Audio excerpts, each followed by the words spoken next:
referente a cerâmicos. A gente já viu nas últimas aulas sobre polímeros. No primeiro bimestre a gente viu sobre metais. Agora a gente vai passar por uma outra categoria, que é o de cerâmicos, e com isso a gente consegue finalizar em compósitos e um pouco de materiais avançados, ok?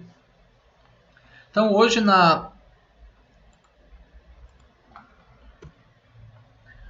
a gente vai acabar vendo hoje sobre as principais propriedades e produtos relacionados a cerâmicos, qual que é a sua estrutura cristalina, né? Qual que é o tipo de estrutura atômica e molecular, quais são os principais defeitos relacionados à estrutura desses materiais cerâmicos, qual que é a classificação que esses materiais têm, né?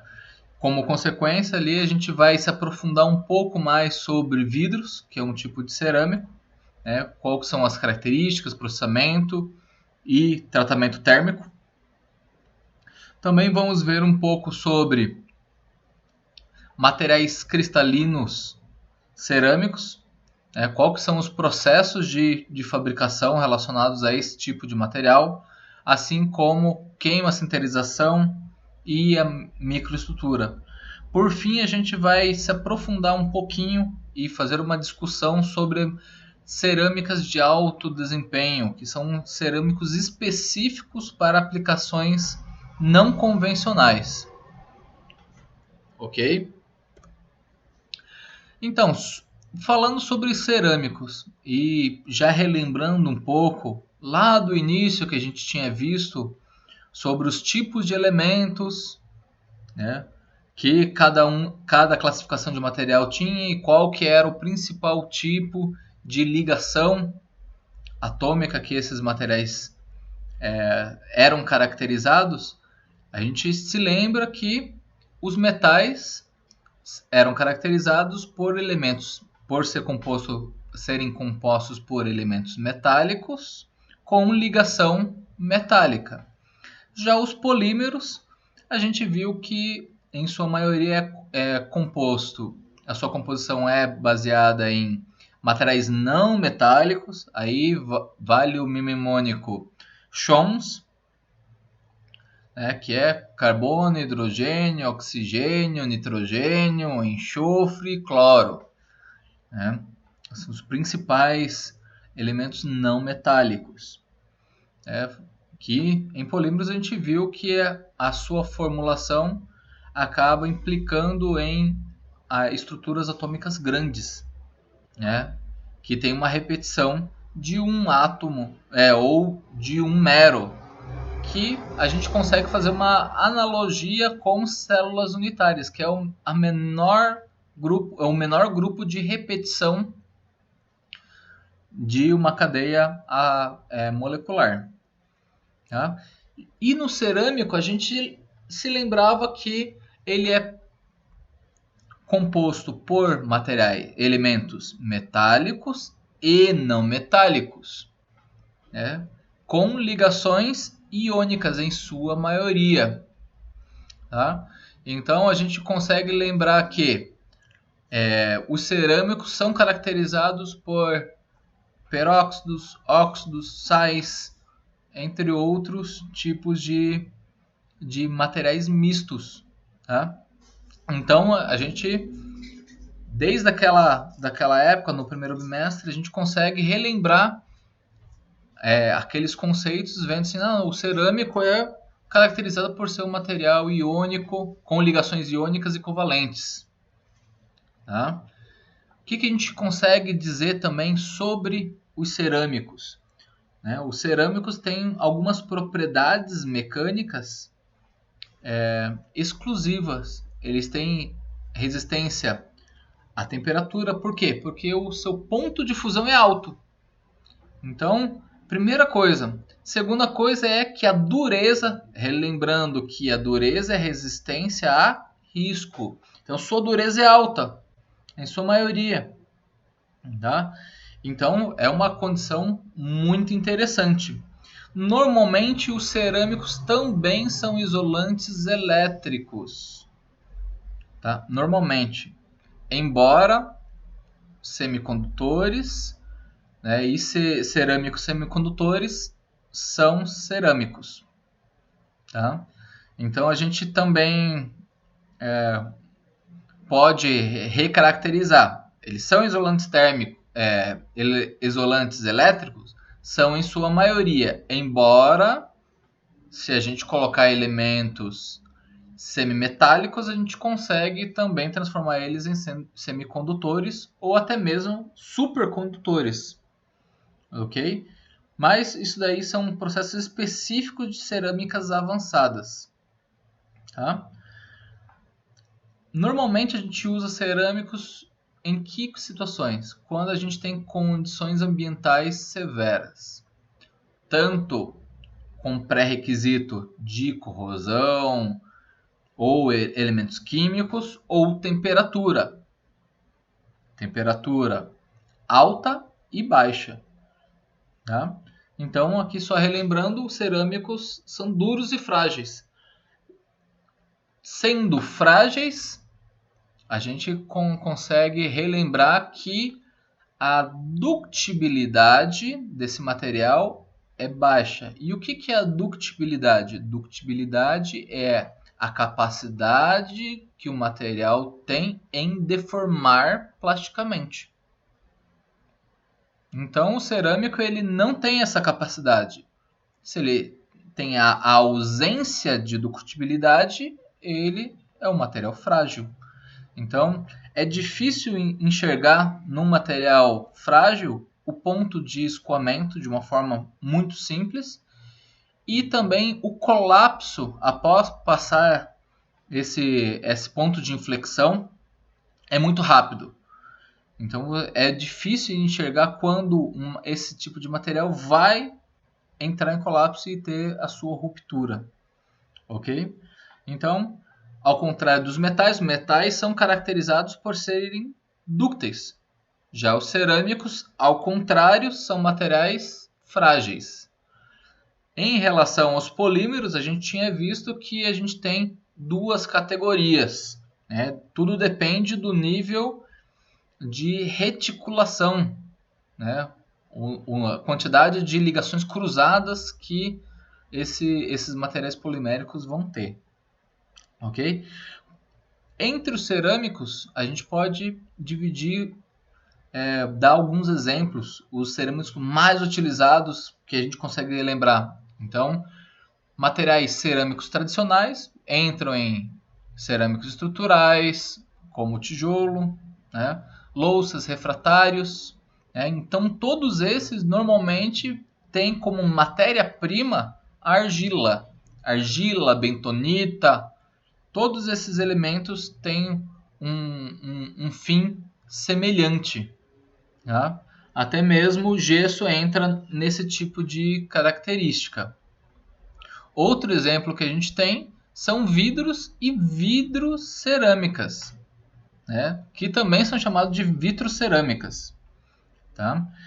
Então, o vidro a gente consegue identificar eles no dia a dia, né? Em qualquer janela, mesas, aplicações, e o vitrocerâmica também a gente consegue observar em próteses, porcelanas e assim por diante. Tá? Em abrasivos, então, se a gente tem um rebolo, lá em processo de fabricação a gente usa rebolo para fazer retificação. Então, esse rebolo ele é constituído por abrasivo. Então, qualquer tipo de elemento de corte com geometria não definida acaba implicando em ter abrasivos. Então, Marlon, se eu quero fazer um acabamento por tamboreamento, esse abrasivo é um cerâmico? Sim, esse abrasivo é um cerâmico. Tá? Então, a gente tem muitas aplicações. Inclusive, a gente pode recobrir uma peça com abrasivos com o objetivo de aumentar a resistência a riscos. Então você pega um bit de corte, normalmente a gente recobre, né, um bit de vídeo ou com algum cerâmico ou com o próprio vidro, que também é um cerâmico. Então, como uma consequência, ele acaba ficando mais duro do que o metal que está sendo cortado e usinado. Né? Um outro exemplo que a gente tem na nossa casa são cimentos e concretos, né? Que são um tipo de cerâmica, né? Que são muito similares também ao gesso. Né? Então é um exemplo que a gente tem no dia a dia, a ponto de conseguir fabricar prédios inteiros a partir somente de cerâmica. Tá? E as cerâmicas avançadas? As cerâmicas avançadas têm aplicações específicas. Geralmente, elas são direcionadas para áreas médicas, eletroeletrônicas, ópticas e químicas. Então, tirando os casos de uso regular, já bem conhecido de antes de Cristo, as aplicações novas acabaram entrando como cerâmicas avançadas. Tá? Então, em algum momento, naquela classificação de sete tipos de materiais, a gente tinha materiais avançados. Então, em algum momento, essas aplicações avançadas de cerâmica eram um material avançado. E daí acabou ficando tão comum que ela foi incorporada dentro das cerâmicas, por causa das suas características e similaridade com os outros tipos de materiais.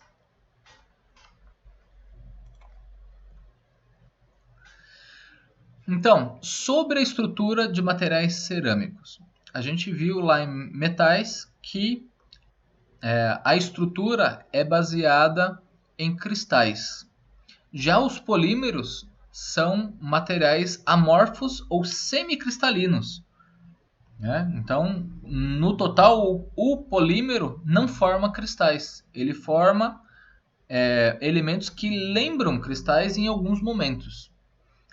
Já os cerâmicos, a gente pode ter os dois casos.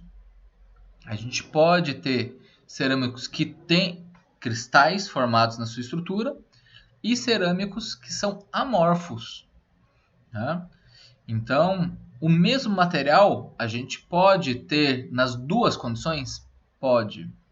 Através do tipo de resfriamento que o material tem, a gente pode ter ele no seu formato amorfo ou no seu formato cristalino. Vamos dar um exemplo. O vidro, dependendo do tipo de vidro, se a gente fizer um resfriamento rápido, ele fica translúcido, sendo não cristalino.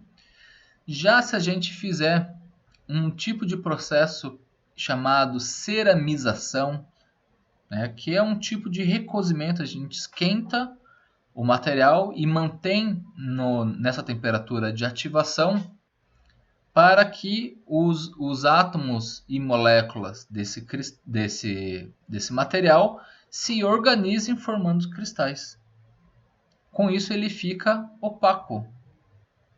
Marlon, então eu consigo as duas características no mesmo material. Sim, é possível isso.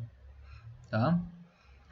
Mas, vendo sobre cerâmicas cristalinas. No geral, esses materiais são mais complicados do que os metais.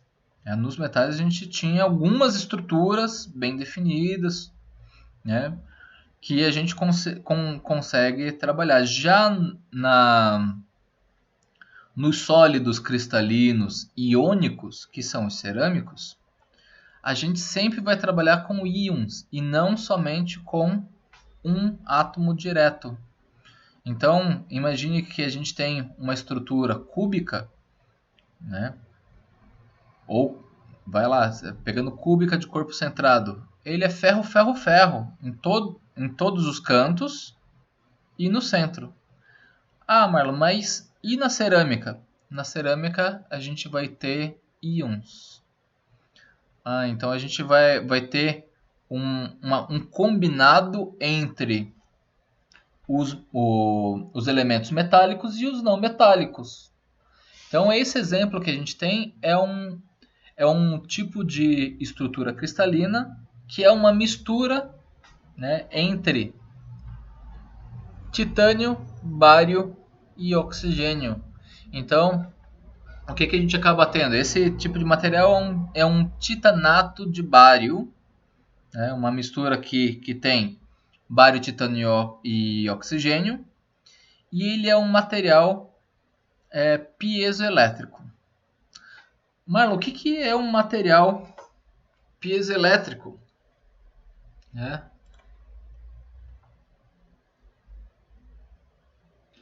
Vocês conseguem me ver aí?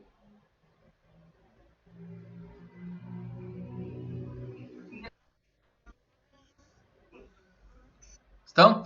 Então, estão vendo esse elemento que está na minha mão? Esse é um tipo de elemento chamado piezoelétrico. Tá?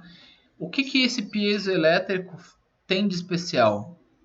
Ele é um material cerâmico, né, que tem propriedades eletroeletrônicas, onde quando eu deformo ele, ele gera elétrons, ou seja, ele gera tensão. Da mesma maneira, quando eu aplico uma tensão nele, ele deforma. Pô, legal, Marlon. Então eu consigo fazer o que com esse tipo de elemento? Nesse caso, a gente usa esse daqui para alto-falante. Então, para ter o movimento do diafragma do alto-falante, a gente usa um tipo de cristal piezoelétrico nesse formato. Claro, a gente pode ter outros tipos de aplicações para esses piesos, que são acelerômetros. A gente pode usar piesos elétricos para geração de energia. Tem em algumas rodovias que são colocados bancos de piezo e quando fica passando o carro naquele local, ele fica gerando carga de energia elétrica. Então é uma forma da gente conseguir trabalhar. Outro tipo de exemplo é relacionado com músculos eletrônicos. O que são os músculos eletrônicos? Através de piesos elétricos, a gente consegue que o material tenha contrações diferenciadas. Então a gente consegue simular contrações de músculo de uma mão, usando tiras de piezo elétrico. Tá? Um outro exemplo de piezo elétrico é usado em... Vocês estão vendo aqui o umidificador, fumacinha? Sim? Não? Ah, beleza. Então, esse tipo de umidificador, ele também é constituído por um piezoelétrico. Aonde? Se vocês notarem, todo orifício que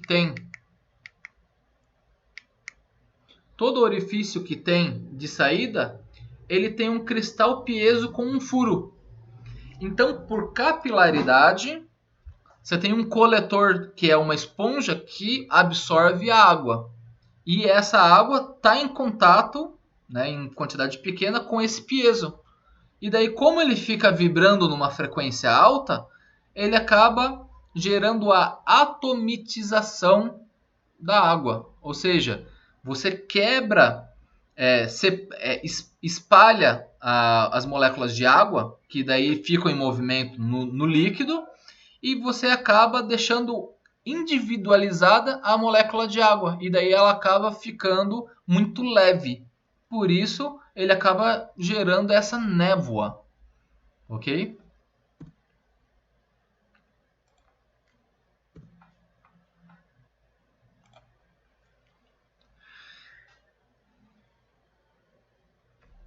Então, falando sobre materiais cerâmicos, a gente tinha visto que alguns defeitos de estrutura, né, quando a gente lá no início, são recorrentes de materiais cerâmicos, tá? Principalmente por quê? né? A gente tem o defeito de Schottky, né? Que a gente tinha lá do Scott. Então, esse tipo de defeito é por falta de ânion ou de cátion. Já o defeito de Frenkel é por sobra de ânion ou de cátion. Ok? Tá, Marlon, mas o que isso daí me ajuda? Esses tipos de defeito podem ocasionar que a gente gere semicondutores. Então, quando a gente fala de ter uma dopagem em um material cerâmico, na realidade a gente está colocando um ânion ou um cátion a mais nesse material. Às vezes até um átomo inteiro, né? Um conjunto de ânion e cátion inteiro a mais, só que diferente da estrutura. Então isso que é a tal da dopagem. Tá? Mas se a gente classificar os cerâmicos conforme o tipo de aplicação, né? Quais são os tipos que a gente pode ter? 5 tipos principais. Primeiro, vidros. Tá? Então, vidros são uma categoria de cerâmicos, tá, específica, onde normalmente a gente tem o comportamento amorfo, né, na sua maioria, ou variando entre amorfo e cristalino. Materiais cerâmicos que a gente tinha visto já, que são aplicações especiais para cerâmicos. Cerâmicas tradicionais, que a gente pode subdividir entre refratários, louças e sanitários, cerâmica estrutural e cerâmica de revestimento. Tá? Materiais abrasivos e cimentos, que são materiais que acabam servindo como ligante em outros materiais.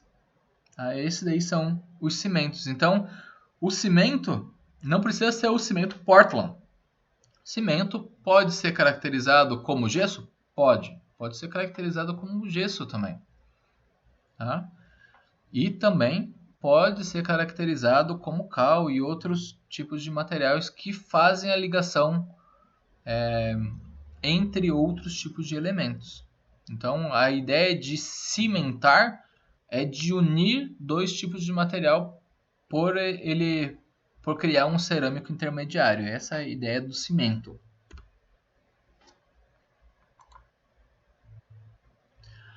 Falando sobre vidros, qual que é o tipo principal de elemento de vidro? O mais comum é sílica. Né? Então, predominantemente no mundo a gente tem uma quantidade muito grande de sílica e os vidros predominantemente são compostos de sílica. Tá? Esses materiais à base de sílica, em sua maioria, são sólidos não cristalinos, então eles são amorfos. E como uma consequência, a ordenação atômica deles é de curto alcance. Tá? Marlon, acabei de me confundir. O que é essa ordenação atômica de curto alcance? Tá? Vamos relembrar lá. A gente tem que esses materiais cerâmicos têm ligações iônicas. Essas ligações iônicas para esses materiais, eles têm um nível de camadas baixo. Então você tem poucos elétrons sobrando ou tanto sobrando quanto faltando em uma distância de camada baixa. Por isso que a ordenação atômica dele é de curto alcance. Ok? Então, todos os materiais acabam tendo uma proximidade muito... todos os átomos têm uma proximidade muito grande umas com os outros. Tá? Na composição química, a gente tem como principais materiais óxidos. Vai lá, a gente tem, relembrando, óxidos, peróxidos. Tá? Então, óxido é o principal elemento de vidro. Então, óxido de de silício é o primeiro material. Tá? A gente pode também utilizar outros óxidos, como óxido de cálcio,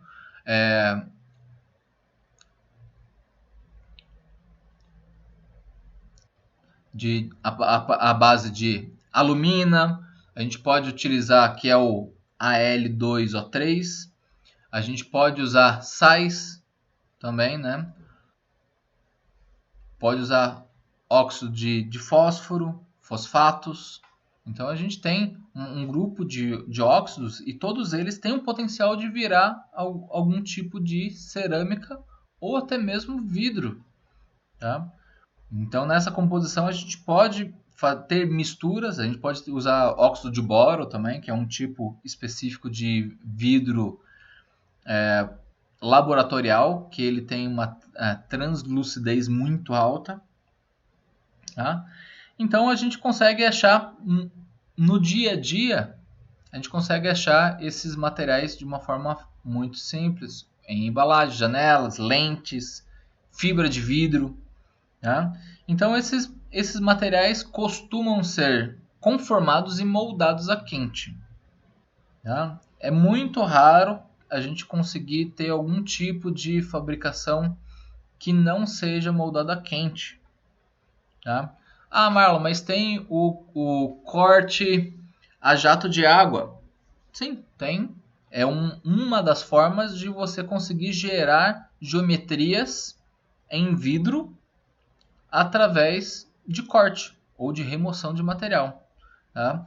No caso de jato de água, né, não, na verdade o jato de água não tem só água, ele tem água e abrasivos que são mais duros do que o próprio vidro. Então, subsequentemente, esse material começa a ser riscado em uma velocidade muito grande que acaba gerando esse corte. Tá? Para o caso dos materiais moldados, a gente sempre vai ter uma condição de fundir o material. Ou seja, a gente vai elevar a viscosidade dele até que a gente consiga deformar plasticamente esse material. Ah, Marlon, mas esse material não é cristalino, ele é amorfo. Então ele vai ter ponto de fusão? Não, ele não vai ter ponto de fusão, ele vai ter um ponto de transição vítrea. Marlon, mas isso daí é igual polímero. É, é igual polímero. Então, o que é o tal do ponto de fusão do vidro, Marlon? O ponto de fusão do vidro acaba sendo uma temperatura onde a fluidez é extremamente baixa. Só isso.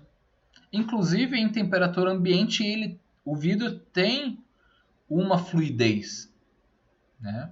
Então você pode dizer assim, tá, Marlon, então eu posso caracterizar que um sólido é um fluido com uma viscosidade muito alta, muito alta? Sim, é exatamente isso que o tipo de vidro é. Tá, Marlon, não entendi, não estou convencido. A gente pode identificar esse tipo de comportamento em catedrais, principalmente em catedrais muito antigas ou casas antigas, onde o vidro se manteve lá durante muito tempo. O que acaba se observando que a parte inferior desse vidro fica mais grossa do que a parte superior, que acabou se afinando, provando que esses materiais são fluidos com uma viscosidade muito alta. Claro, depois de algum tempo a gente conseguiu fazer alguns tipos de caracterização de vidros conforme a sua correlação com a temperatura. Tá? Falando sobre tipos de vidro, né? A gente pode classificar eles conforme o tipo de composição, aplicação e principais características. Tá? Então, começando lá, o vidro mais simples que existe é o vidro de sílica fundida, que predominantemente é feito de óxido de silício. Tá, legal. Então, Ele é praticamente óxido de silício. Ele tem uma alta temperatura de fusão, baixo coeficiente de expansão térmica e também resiste a choque térmico. É o nosso vidro mais comum que existe. Outro tipo, ele é composto de 96% de sílica, mas ele também tem óxido de boro. Tá? Então, esse tipo de material, né, à base de boro, ele é ideal para que a gente tenha resistência química e também ele é utilizado como material laboratorial. Tá? Indo nessa mesma direção, a gente tem uma vertente que são os borosilicatos. Então, no borosilicato, você tem uma quantidade de óxido de boro muito superior. Mas para você conseguir ter liga, você também acaba tendo alumina e óxido de sódio. Tá? Então, como uma consequência, você tem uma resistência a choque térmico maior ainda e resistência química maior ainda. Normalmente a gente usa esse tipo de material como artigo de cozinha, para que não haja contaminação do material e ele também tenha uma biocompatibilidade alta. Tá? Outro tipo de vidro que a gente tem é o vidro de embalagem, que também é chamado de vidro fundente. Por que fundente? Porque é um material de baixo ponto de fusão. Então, o que a gente tem como predominante é óxido de sódio. Né? Então, tá, Marlon, mas o óxido de sódio é um material que é um tipo de sal muito comum. Sim. Então, se você fizer um cristal que tem uma quantidade muito grande de sal, ele vai acabar tendo uma resistência menor e um ponto de fusão bem menor também. E esse tipo de fundente é exatamente isso. Tá? Só que daí tem uma vantagem. Você consegue fabricar ele e moldar ele bem fácil. Então, com um maçaricozinho de cozinha, você consegue amolecer ele o suficiente para você conseguir moldar. Né? Então, a maioria dos artesanatos que são feitos em cerâmico vidro são feitos com esse tipo de material de vidro embalagem ou vidro fundente. Tá? Esse tipo de material também é utilizado como recobrimento de outros tipos de cerâmica. Então, o que acaba acontecendo é, você tem um material de cerâmica, ele fica poroso, mas você quer que ele, na sua superfície, não fique poroso e que também ele fique brilhoso. O que você vai fazer? Você vai utilizar esse tipo de vidro, que tem baixo ponto de fusão, para preencher a porosidade e dar brilho. O nome desse tipo de aplicação é chamada de glazing ou envernizamento de vidro. Tá? Então, Marlon, eu tenho lá, como que eu consigo ver isso? Se vocês notarem, geralmente em pratos, tá? A parte superior sempre está bem brilhosa, a parte de trás está brilhosa, mas sempre tem um lugar que ele fica bem poroso. Tá? Que é o único lugar que o prato fica apoiado quando você vai passando o glazing para queimar. Então, se você notar, às vezes procurem em pratos ou em algum cerâmico porcelanato em casa, que você vai ver que em alguns lugares, sempre vai ter um lugar, pelo menos, que é o lugar de apoio, que ele vai ser bem poroso. Né? Vai ter uma textura mais rugosa. Então, essa é a textura e a porosidade do material cerâmico, do prato. Mas para ele ficar brilhante, com pintura e tudo mais, você utiliza esse tipo de material de embalagem. Né? Que é o fundente, ou também você consegue comprar, vai lá na casa do ceramista, você consegue comprar com o nome de glazing. Tá? Outro tipo de vidro é utilizado para fibra de vidro. Tá? Então, a fibra de vidro ela é caracterizada por ser um material que é extremamente fino e comprido.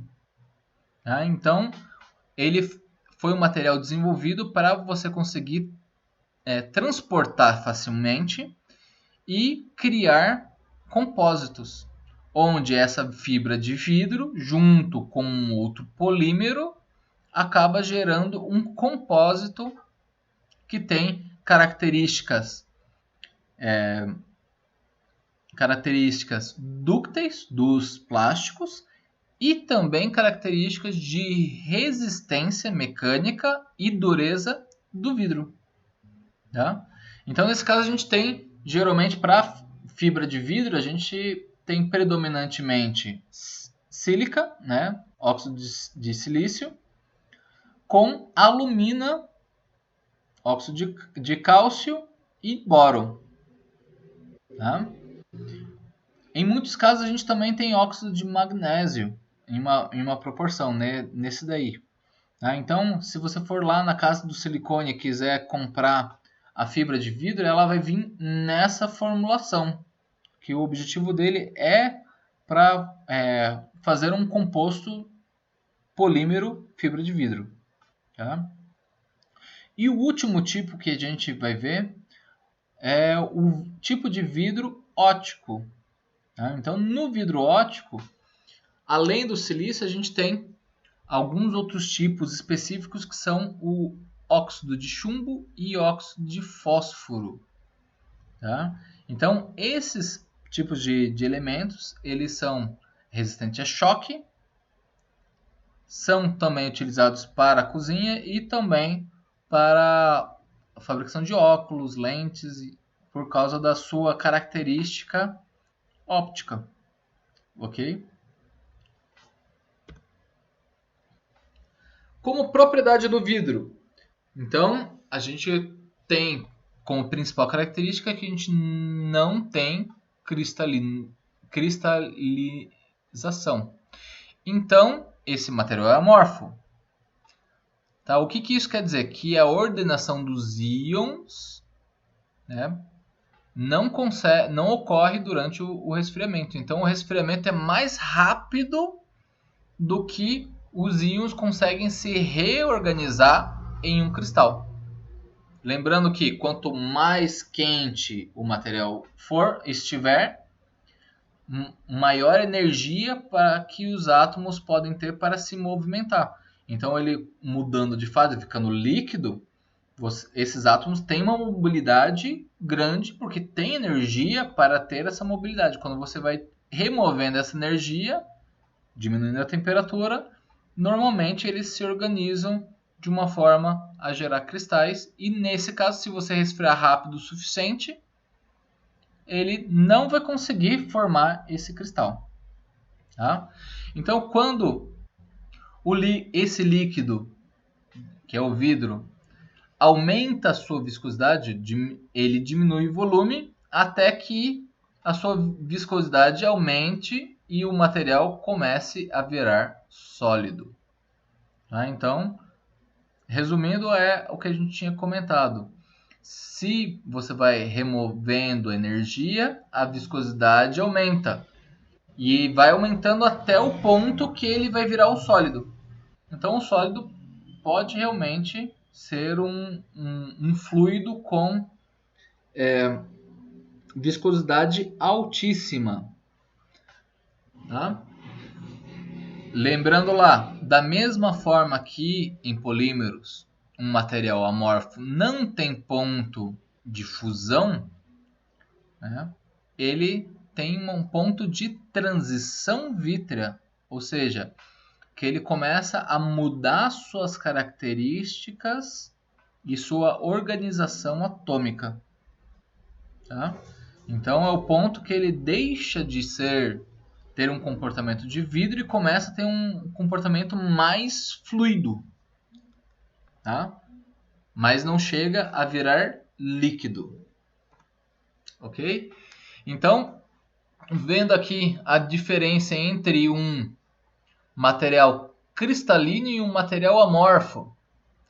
Então, o volume específico de um material amorfo, quando você vai resfriando, ele segue uma transição onde a mudança, o ponto de inflexão é o ponto de transição vítrea. Já no caso de um material cristalino, a partir de um ponto, ele tem uma queda brusca. Essa queda brusca implica na mudança de fase. A gente também consegue observar esse tipo de comportamento quando a gente monitora qual que é a energia absorvida pelo material. Exatamente na mudança de fase, você tem uma absorção grande e depois a liberação dessa energia. Tá? Marlon, um outro exemplo, só para a gente conseguir memorizar bem exatamente esse ponto. Lembre sempre da água. Se você tem a água em estado líquido, você começa a resfriar ela, chegou em 0 graus, instantaneamente ele vira gelo?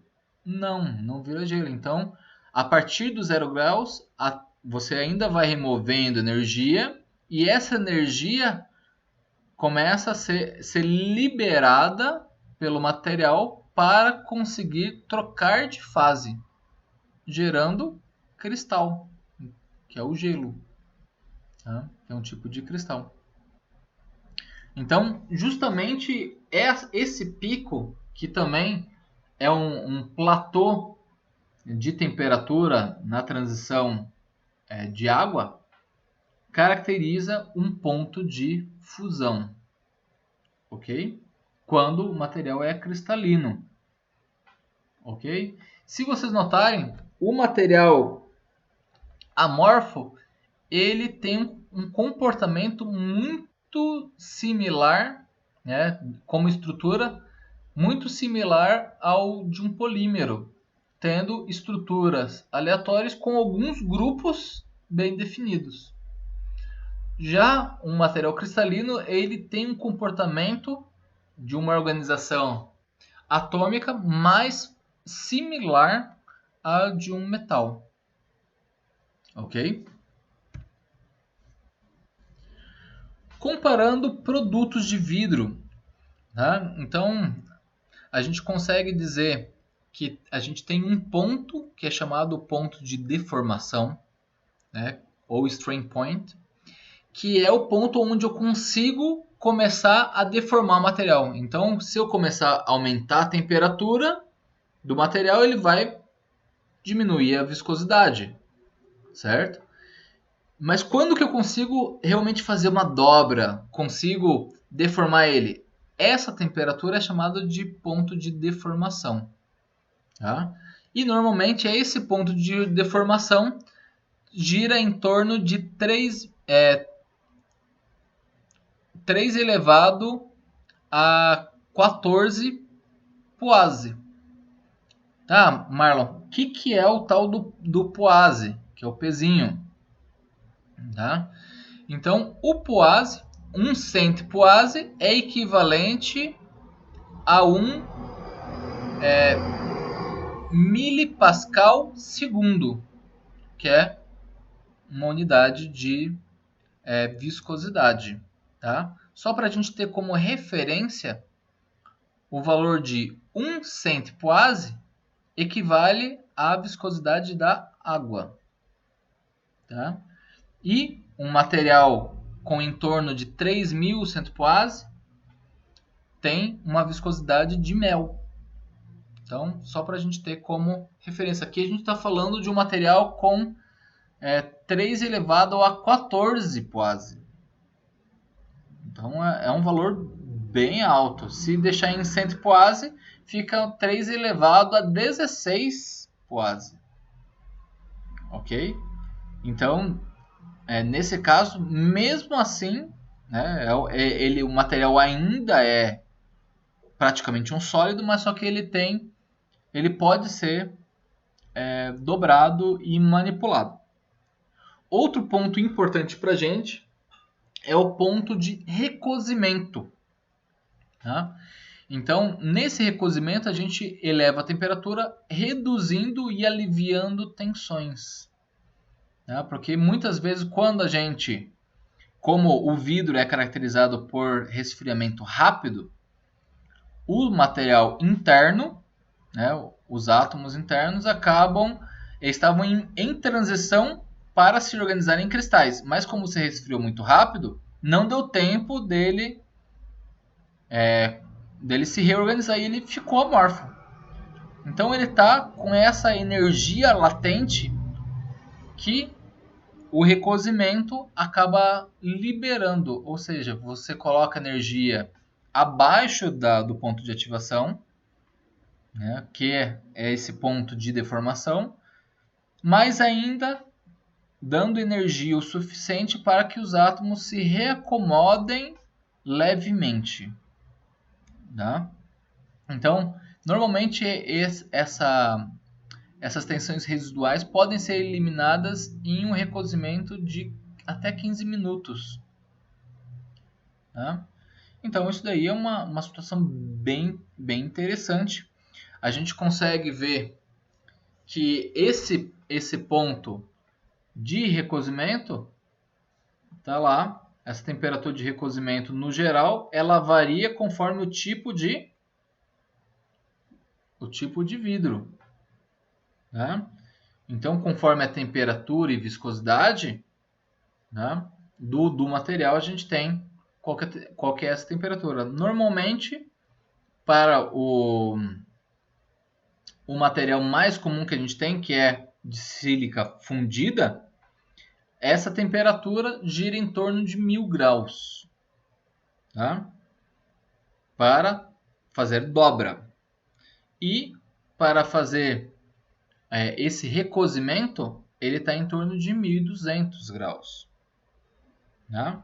Já um tipo de vidro borosilicato, ele tem o valor de dobra em torno de 600 a 700 graus e o de recozimento próximo de 800. Já o amolecimento dele vai lá para 900. Enquanto a sílica fundida, a sílica mais comum, né, ele acaba nem chegando num ponto de amolecimento. Ele vai lá para 1900 graus, para ter esse amolecimento dele. Tá? Então, o ponto de amolecimento, tá, é a temperatura máxima que o material pode aguentar sem sofrer deformações permanentes por causa da viscosidade. Tá? Então, com isso, o que a gente pode dizer? Qual que é a temperatura máxima que ele ainda vai manter o formato e vai ter resistência. Tá? E a temperatura de trabalho é a temperatura mais alta suficiente para você conseguir fazer o molde, sopro e conseguir deformar ele. Tá? E normalmente a viscosidade dele é muito baixa nesse ponto, tá? Em torno de 100 poase. Tá? Que daí ele fica mais como um mel. Então 100 poase é equivalente a 10.000 centopoases, tá? Que é um mel bem viscoso, ok?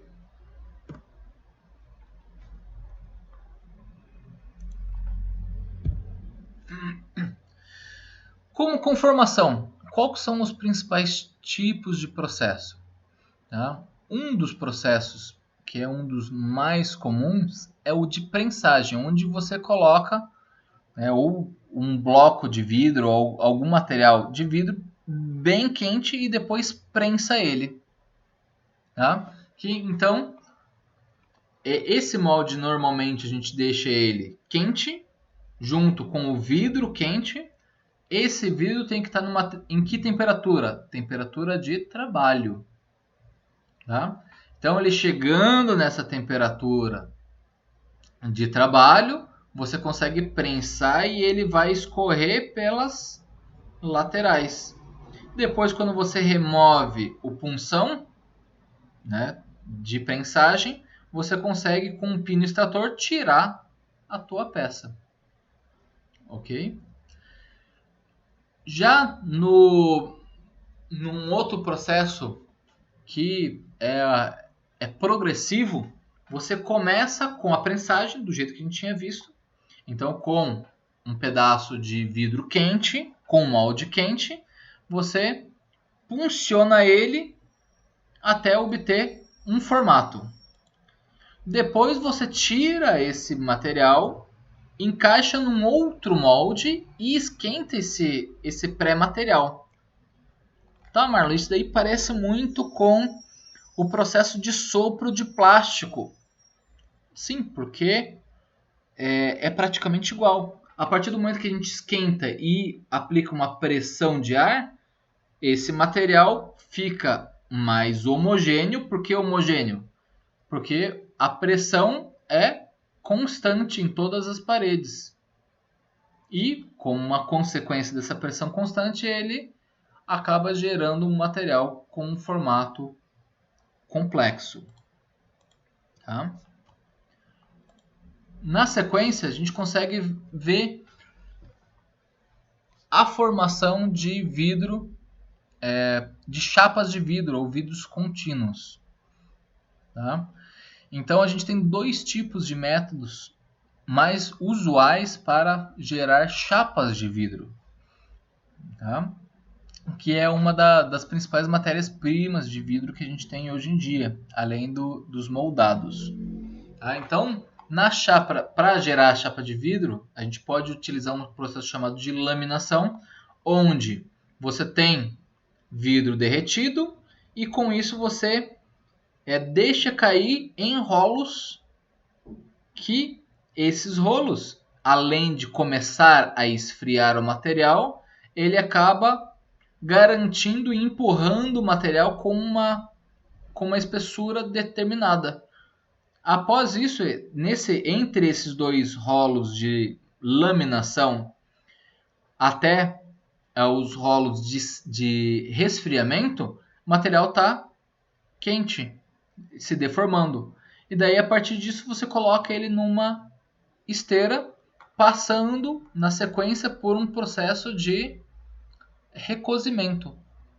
Porque como ele saiu do derretido, né, passando por um processo de compressão forçada, são desses rolos de laminação, você acabou gerando uma tensão residual interna nessa peça.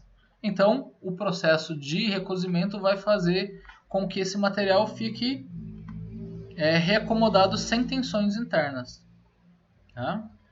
Um outro tipo de processo é chamado de float glass, que o material de vidro derretido passa por uma câmara de resfriamento, onde você tem líquido de estanho, e daí esse líquido de estanho acaba absorvendo a energia, que é o calor, desse vidro derretido. Como ele está flutuando, né? Como a densidade dele é menor do que a do próprio estanho, ele acaba flutuando. E na sequência, os rolos da esteira tracionam, ou seja, puxam esse material, empurrando ele até o forno de recozimento para que ele consiga ficar homogêneo. Note que nessa unidade de resfriamento com estanho, a parte inferior sempre vai ficar mais fria do que a parte superior. Então, como consequência, esse material na parte inferior vai ter um comportamento diferente da parte superior. Por isso que o recozimento é tão importante, porque esse material acaba ficando homogêneo. Tá? Outro tipo de processo de fabricação é a geração de fibras de vidro. Então, nesse caso é como se a gente tivesse um chuveiro que você acaba soltando fios de vidro em vez de fios de água, tá? Então, esses materiais que saem acabam saindo fios de vidro, que enquanto ele está quente você consegue enrolar ele, gerando essas fibras de vidro, ok? É claro que esse material, quanto mais fino ele for, né, maior a probabilidade de raio de dobra sem que ele se rompa, certo? Então, um material extremamente grosso, ele não vai ter um raio de dobra tão grande quanto o de fibra de vidro, ok? Ainda falando sobre vidro, a gente tem alguns tratamentos térmicos para aumentar a resistência mecânica e térmica dos vidros. O principal tipo de tratamento térmico é a têmpera.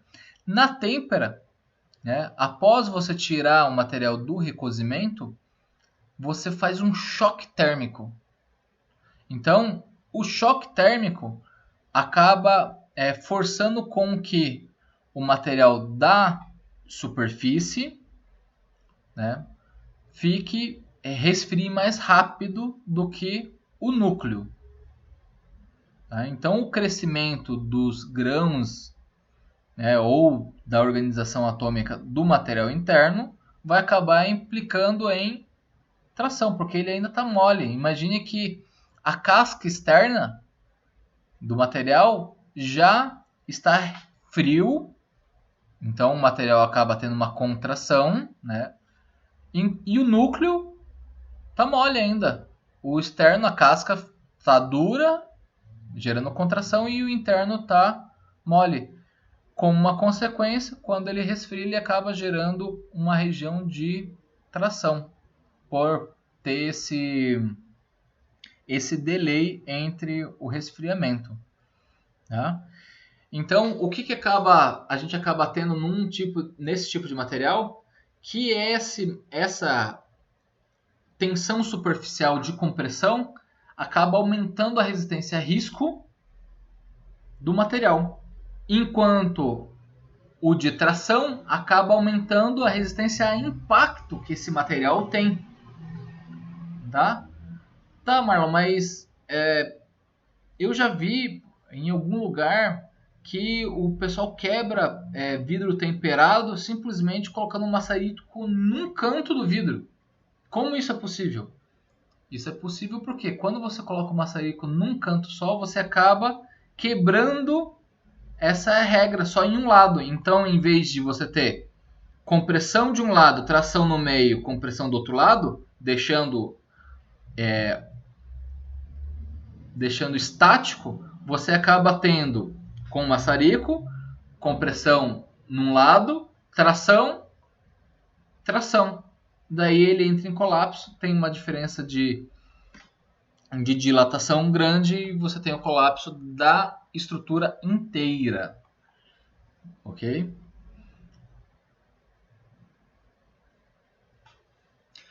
Já mudando um pouco de tipo de cerâmico, a gente vai falar um pouco sobre os cerâmicos que são cristalinos. Então, a gente falou sobre os vidros, que são cerâmicos amorfos, que não formam cristais e são translúcidos por causa disso. Tá? No caso de cerâmicos cristalinos, a gente tem um ponto de fusão muito superior ao do vidro. Tá? Da mesma forma, a gente realmente tem um ponto de fusão, não é um ponto de transição vítrea. Normalmente a gente tem, nos cristalinos, a gente tem transição vítrea e o de fusão. Tá? Para a fabricação desse tipo de material, a gente exige que o molde force esse material a ser deformado plasticamente. Tá? Ou seja, se eu tenho um pó de de cerâmico cristalino, eu preciso comprimir, colocar pressão nesse material, fora a temperatura, para que esse material tenha uma sinergia, esses grãos de material tenham uma sinergia entre eles, gerando um sólido. Se você não tiver essa pressão, você acaba não conseguindo gerar esses cerâmicos não cristalinos. Ok?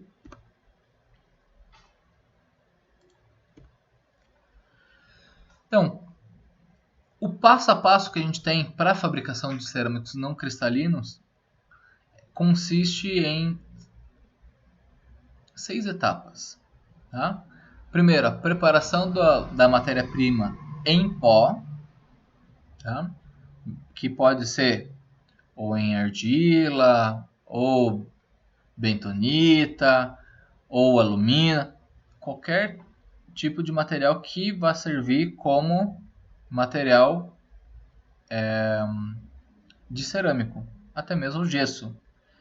Na sequência, a gente mistura esse material, normalmente com água, molhando ele para formar um material conformável. O que é conformável? Então, com a água, eu vou deixar umedecer esse material de forma que eu consiga fazer uma massinha. Tá? Então, ele vai ser um material com alta fluidez, né? Sendo uma massa plástica.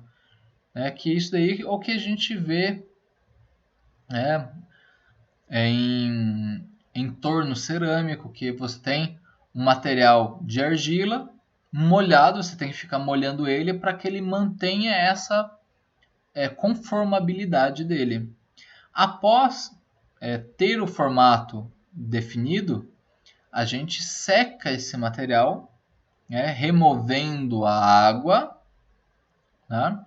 Então, a gente acaba tendo um material, que a gente chama de material verde, porque ele ainda não tem ampla resistência, mas os átomos estão próximos, os grãos estão próximos.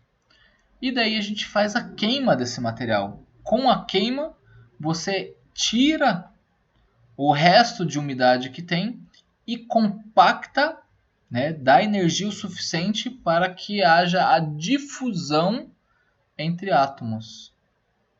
Então, esses grãos começam a se fundir levemente um com o outro, tá? Gerando daí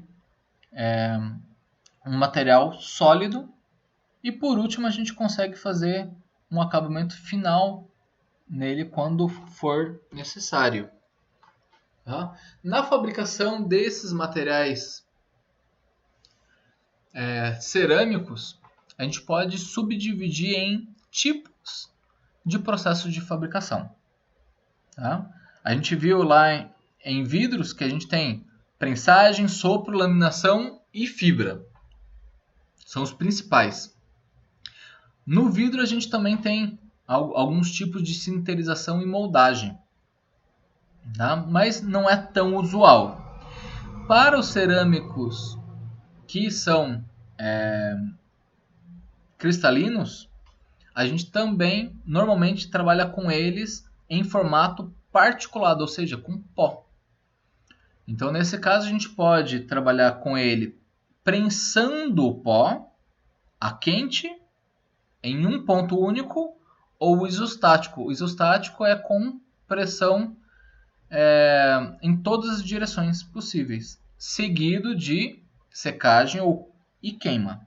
Secagem é para remoção da umidade e aumento da proximidade entre os grãos. A gente também consegue nesses materiais a conformação hidroplástica, colagem e barbotina e colagem em fita. São os processos principais que a gente se utiliza para materiais cerâmicos cristalinos. Ok?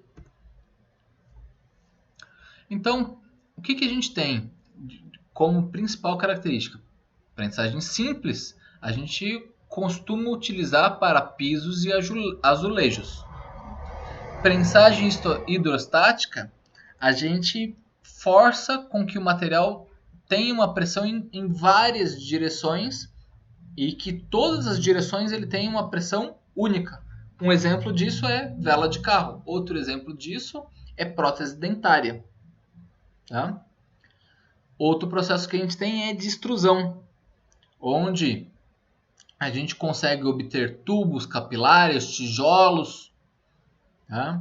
Então, nesse tipo de processo, a gente forma uma pasta, né, que a gente viu que é com pó mais água, ou pó e outro tipo de material ligante temporário, e daí você força esse material a passar em um bocal.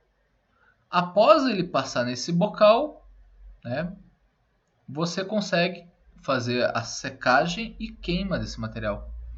E esse processo de forçar esse material pastoso a passar no bocal é chamado de extrusão. Tá?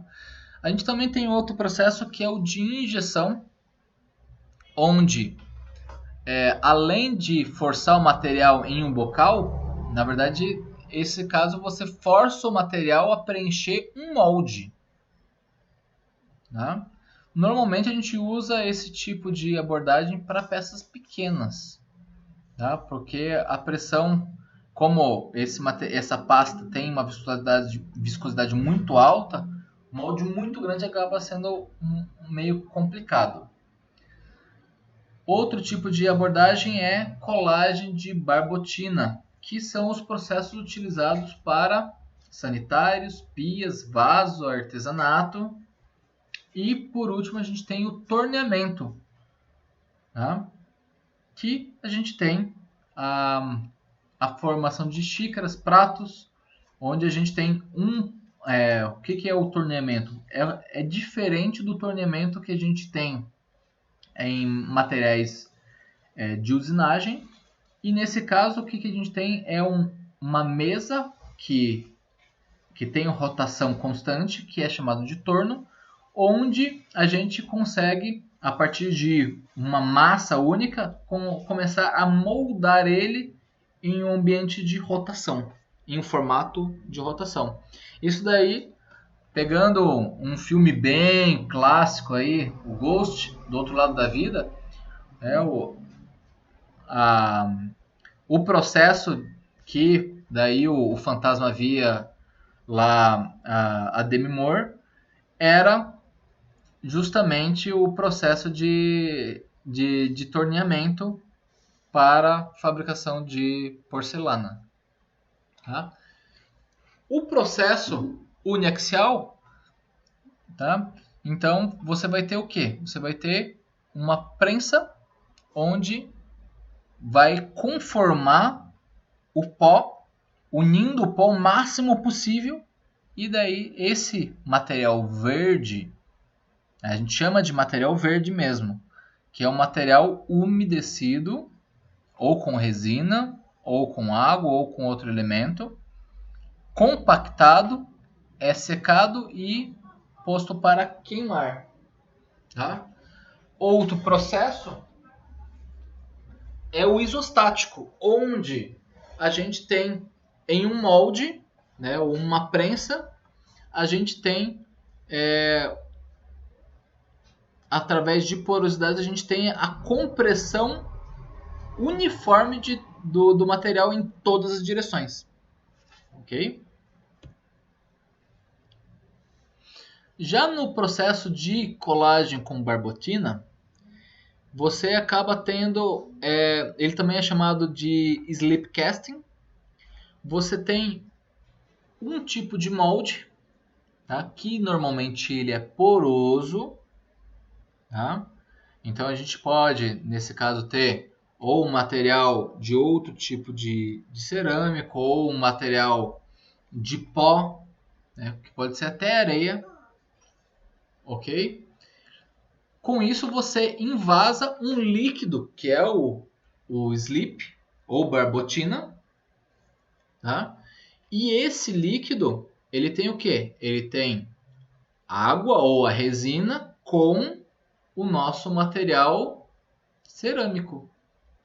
Daí, como uma consequência disso, a gente põe para queimar um material e ele acaba solidificando e gerando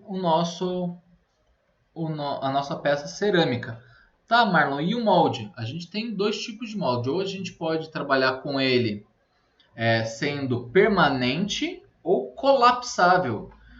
Então a gente pode ter um material que ele se destrua como areia e também pode ter um material permanente como aço, que após a geração desse cerâmico você consegue abrir. Claro que cada um vai ter uma peculiaridade diferente para a fabricação. Tá? No caso do torneamento, a gente pode lembrar lá do gosto do outro lado da vida, onde a gente tem um bloco, uma mesa de rotação que é chamada de torno, e daí com a rotação a gente se utiliza ou da mão para esse torneamento ou uma ferramenta que vai permitir que você gere um objeto de rotação com aquele formato. Após você ter esse material, você consegue pôr para secar e depois queimar esse material.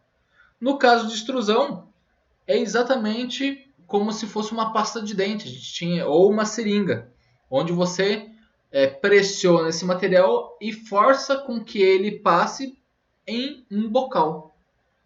Tá?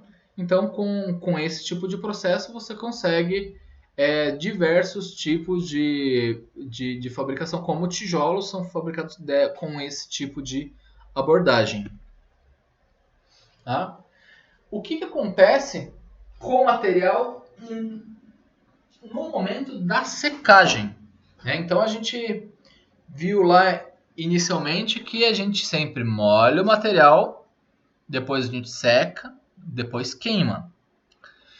Então, no processo de secagem, você vai ter os elementos de dióxidos e são ânions e cátions. Quando você molha, você estimula a proximidade desses materiais. E a partir do momento que você seca eles acabam tendo uma proximidade por ligação de Van der Waals, por sua proximidade atômica. A partir do momento que você coloca energia, ele faz a ligação iônica. Ok? Então, a secagem ocorre para que você não tenha uma degradação muito grande e você vai remover essa umidade. Ok? Até aí, dúvidas não?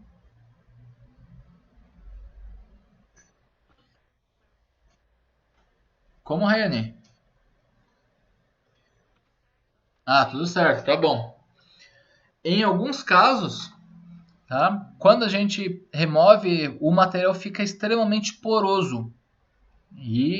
Mas ele tem essa resistência. E daí a gente acaba utilizando um vidro para preencher os espaços vazios desse material poroso, gerando a resistência. Tá? É muito comum que a gente tenha esse tipo de aplicação também. Tá? Na queima, a gente tem já alguns fenômenos diferentes que acontecem. Então, o primeiro processo é para remoção da umidade ou também para remoção do elemento ligante, que pode ser um plástico ou uma resina. Então, a gente pode chamar de secagem ou de debinding, que remoção do plástico. E na queima, a gente também chama de... tem alguns processos. O primeiro, a gente remove o material orgânico, tá? Ou dispersante ligante. Segunda coisa que acontece na queima, tá? É a transformação de fase. Então a temperatura para que o material se transforme em cerâmico, ele tem que ser forçado a trocar de fase, e daí quando ele voltar para a fase anterior, ele ele tem a ligação com os outros átomos. Tá? Então, primeira coisa, na queima a gente remove materiais orgânicos. Segundo, a gente força o material a trocar de fase. E por último, a gente tem a sinterização, ou seja, a gente remove a porosidade e aumenta a densidade.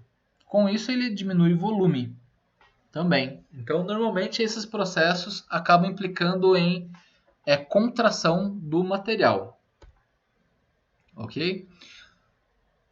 Usualmente, a gente sabe que a temperatura de queima é em torno de 900 e 1400 graus. Contudo, a gente tem outros tipos de materiais que o ponto de queima gira em torno de 1900 graus, mais ou menos, como zircônia policristalina. Tá? Zircônia, na verdade, o óxido de zircônia, né, misturado com silicato de zircônia, ele acaba tendo múltiplas fases. E essas temperaturas, essas fases, a gente tira da onde? A gente tira de diagramas de fase. Do mesmo jeito que a gente tinha lá em metais mudança de fase, nesse caso a gente também tem mudança de fase, mesmo em mudança de fase em estado sólido como em estado líquido. Ok? Então, durante a queima, a gente tem um aumento da densidade, ou seja, você tem uma fusão uma leve fusão entre os grãos, e com isso a gente tem um aumento da resistência. Tá? Então, como que funciona essa sinterização? A sinterização é o primeiro processo que ocorre quando você está na temperatura para mudança de fase. Então você tem grãos próximos um do outro, daí vem a questão de você fazer a compressão. Quanto mais comprimido tiver o material, maior a quantidade de ligações de um grão com o outro. Então notem entre 1 para o 2 que tem um átomo, um grão, que não entrou em contato com o outro. Tá? Então, quando você tem um material que não está comprimido, esse tipo de situação acontece mais frequentemente. Tá? E daí, a partir do aumento de temperatura, acima do ponto de ativação, que faz com que o material mude de fase, você tem o aumento desse ponto de fusão inicial deles, gerando um material cristalino. Tá? Então você consegue ver esse crescimento de grãos. Tá? Quanto maior for a compactação entre esses grãos, você tem ligações maiores, você tem menor quantidade de espaços vazios e grãos maiores, ou seja, cristais maiores. Ok? Aqui um exemplo de um produto de alumina sinterizada. Quando a gente chama alumina é óxido de alumínio. Tá? Então, a gente com pó de alumina, você compacta e eleva uma temperatura de 1200 graus. Daí você acaba tendo um tipo de comportamento similar a esse. Tá? Então, vendo em microestrutura, o que a gente consegue ver? Note aqui qual que é a magnitude. Tá? No primeiro caso, a gente tem material refratário. Então, a gente tem aqui, consegue ver espaços vazios grandes, tá? Com rugosidades grandes. E a gente tem também uma fase de transição vítrea. Então, a gente tem um poro no meio e tem alguns elementos diferentes nos cantos. Já o segundo exemplo é uma alumina, tá? Que ele é muito utilizado como isolante elétrico. Então, nesse caso, a gente consegue ver poros nessa estrutura e como uma consequência, a gente teve uma fusão muito grande entre os grãos. Tá? Se a gente aproximar mais ainda, aí, numa alumina altamente densa, a gente pode, inclusive, se a gente deixar pouco tempo a sinterização, você vai ter grãos pequenos, extremamente pequenos. Tá? O último caso que a gente tem é a vidia, onde a gente tem uma divisão líquida entre os grãos. Tá?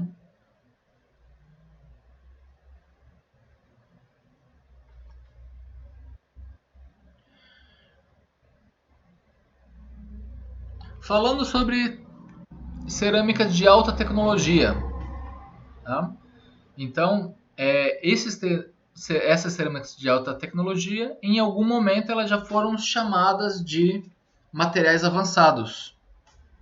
Tá? E muitos deles acabam sendo casos específicos e eles não são um processo único ou muito simples. Tá? Então, eles são diferentes dos processos de cerâmica tradicional, ou ele tem uma quantidade de subprocessos que forçam com que eles sejam complicados de se obter. Como, por exemplo, a pureza do material tem que ser muito superior à de um processo cerâmico tradicional. Tá? Então, essa daí é uma das características. Vou dar um exemplo. Se a gente for trabalhar e fabricar um semicondutor, então um semicondutor, a base dele é de silício. Tá? Mas se você tiver esse silício com cargas de, de germânio, você acaba tendo um tipo de junta, que o germânio acaba sendo a junta N de negativa. Ah, Marlon, então, além de formar esse cerâmico, ainda a gente tem outros processos que pode ser a difusão para forçar com que esse material tenha alguma característica. Sim. E para isso, para que esse material tenha esse tipo de característica, você não pode ter outros tipos de impureza, porque senão o material acaba tendo uma variação muito grande e você não consegue repetibilidade. Tá? Normalmente esses materiais são aplicados para elétrica, sensores, na área térmica, né, na parte química, né, a fabricação de elementos magnéticos, ópticos e com resistência biológica, como as próteses. Ok? No caso do piezoelétrico, a gente tinha mostrado lá no começo, mas como que ele funciona?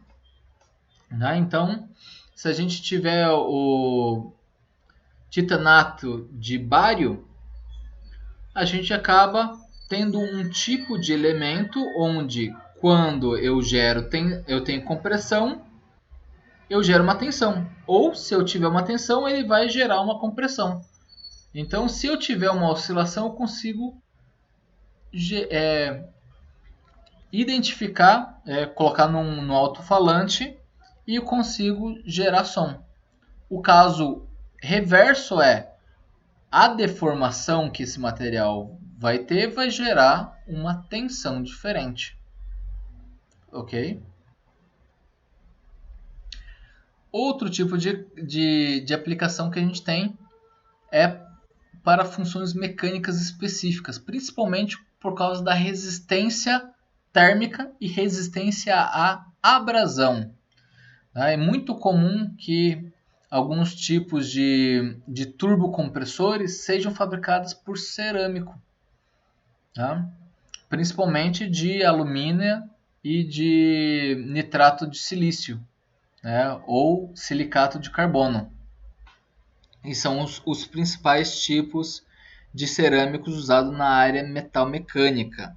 Tá? Para ferramentas de corte, a gente acaba tendo carbonato de titânio, nitrato de titânio, né, como recobrimento de ferramentas de corte.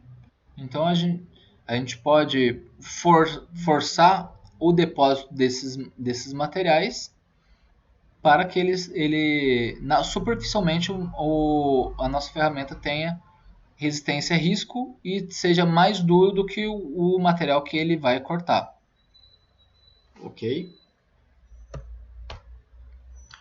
Para aplicação química, normalmente a gente usa materiais como zircônia, tá? Ou óxidos de ferro como pré-requisito para a gente conseguir identificar gases, né? Porque eles vão acabar reagindo de uma forma adequada. Você consegue também utilizar esses tipos de materiais para medir qual que é a energia e deformação entre eles. Quando você tem uma diferença de pressão ou diferença diferença química entre esses materiais, você acaba tendo equivalente de uma bateria. Tá? E daí essa bateria acaba sendo nosso sensor. Então o oxímetro do carro, que também é chamado o sensor antipoluição do carro, que é o que controla, também é chamado de sensor lambda do carro, ele acaba medindo a quantidade de oxigênio e de gás carbônico que está saindo do carro. E com isso você consegue identificar a quantidade de combustível que você tem que colocar no motor para fazer a combustão. Tá? Na área biológica, a gente tem também um amplo campo de aplicação, tá? Onde os principais tipos de prótese são de materiais de materiais cerâmicos.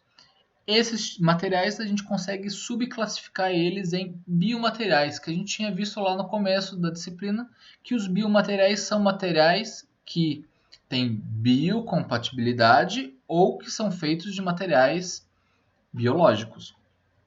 Nesse caso, os principais materiais cerâmicos que a gente se utiliza são de alumínio bioinerte, hidroxiapatita, vidro bioativo e zircônia. Tá? No caso, a gente também pode utilizar esse tipo de recurso para fazer ossos artificiais, dentes artificiais e juntas. Ok? Todos esses conteúdos a gente tirou de uma combinação entre o capítulo 13 e 14 do Callister, que é o nosso livro texto base. Ok? A gente também disponibilizou para vocês, como atividade do resto do período de aula de hoje, a leitura e a resposta de um questionário. A gente entrar lá no Class.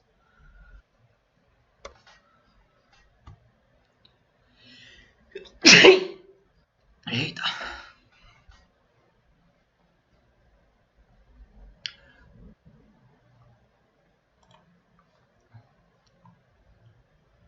Vamos lá, gente.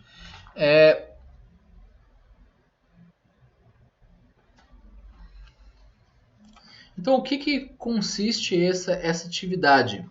Então, essa atividade consiste na leitura de um artigo que é sobre cerâmicos, processo de fabricação e aplicação de cerâmicas na área odontológica, seguido da resposta de um questionário. Ok? O que eu recomendo? Que vocês façam um resumo desse artigo.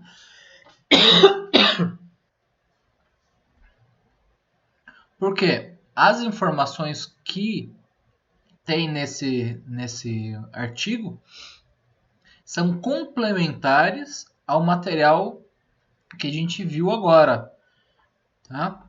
E ele é mais direcionado, então, para uma aplicação. Então a gente tem vários exemplos que a gente já viu, por exemplo, a utilização, como que eu fabrico cerâmicos cristalinos de alumina.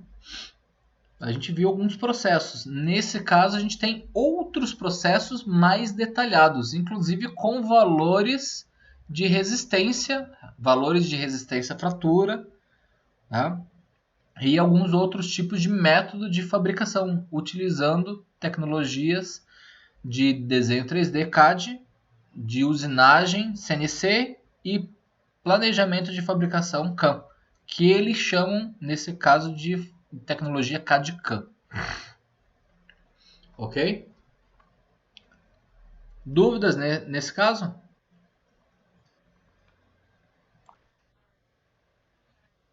Tudo certo? Então,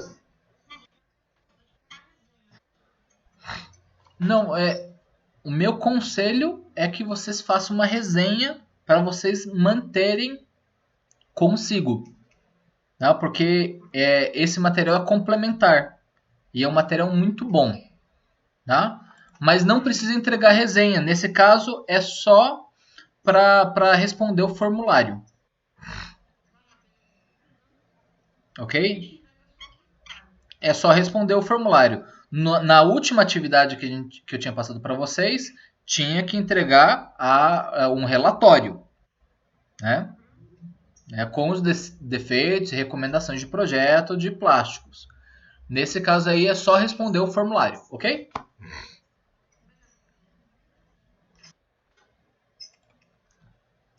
Dúvidas sobre cerâmicos?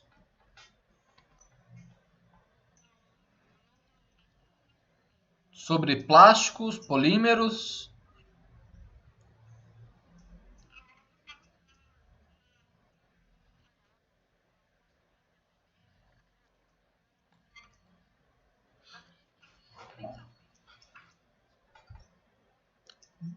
Tá bom. Eu vou disponibilizar o vídeo da última aula, eu não disponibilizei para vocês, eu vou estar disponibilizando para vocês também, tá? Agora na sequência, ok? Vocês têm o que vocês estão achando da aula? Vocês estão gostando desse tipo de abordagem? Ou tem alguma sugestão, alguma recomendação que vocês gostariam de tentar implementar?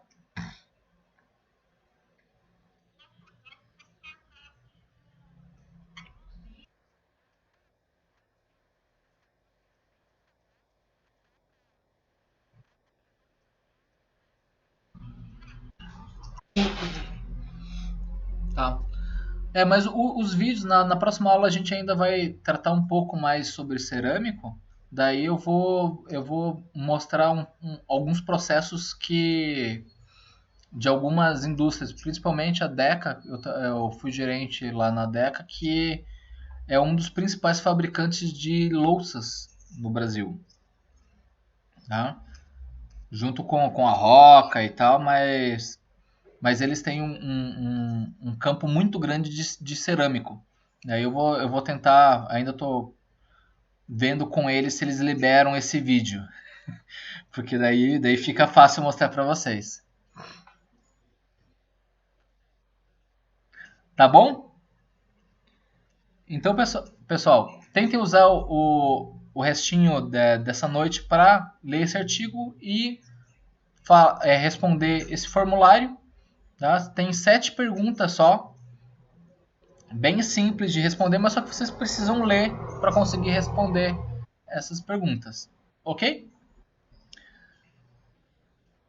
Tenham um ótimo final de semana. Eu estou à disposição para tirar dúvida a qualquer momento. Podem mandar que eu respondo. Hoje mesmo vou estar ligado 100% aí. Mas fora desse horário, eu também sempre estou disponível. Tô preso em casa, então fico feliz de ajudar vocês.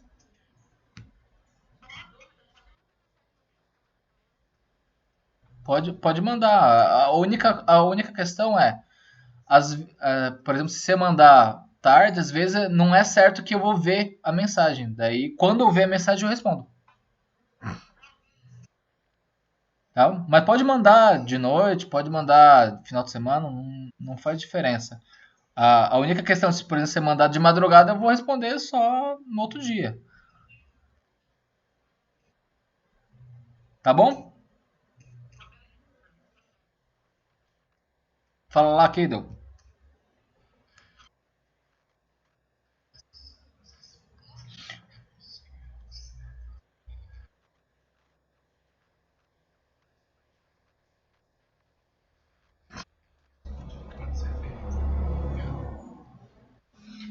Não, o relatório vocês podem entregar até o dia da prova, tá, gente?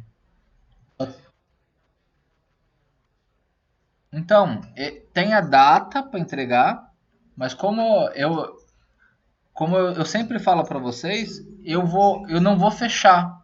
Ele tem a data para entregar, daí se entregar na data, daí você tem aquele chorinho para arredondar e tal. Se você entregar fora da data, não tem problema, você vai ganhar nota cheia também. Só não vai ter o chorinho.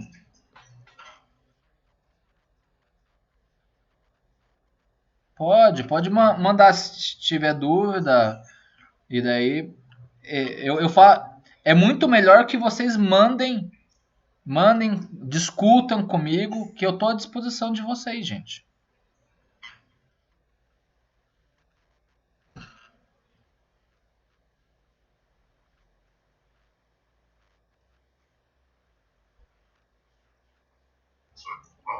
Tá bom, gente.